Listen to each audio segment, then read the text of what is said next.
Dubai से कराची आने वाली परवाज में पुरस्कार वारदात। 2 करोड़ का सोना कहां गया, इदारों ने सर जोड़ लिए। तफसीलात आपको बता रहे हैं इस वीडियो में।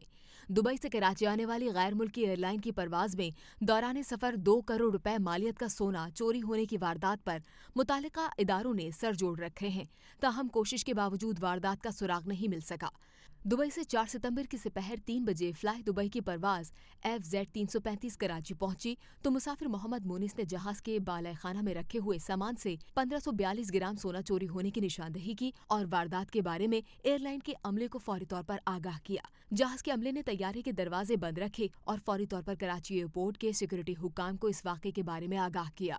एयरपोर्ट सिक्योरिटी फोर्सेस के अमले ने जहां टर्मिनल पर तैयारी के तमाम मुसाफिरों और उनके तमाम सामान की 100% स्क्रीनिंग की, ताहम सोना बरामद नहीं हो सका।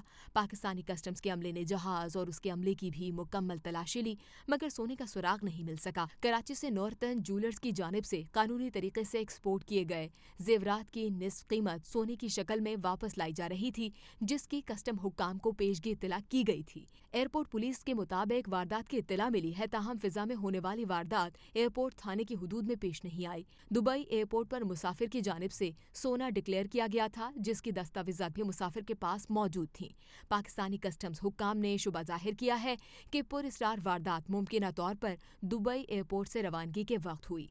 इस वीडियो से सिर्फ इतना ही। मजीद जानने के लिए सब्सक्राइब कीजिए डेली जंग यूट्यूब चैनल और लाइक कीजिए डेली जंग फेसबुक पेज।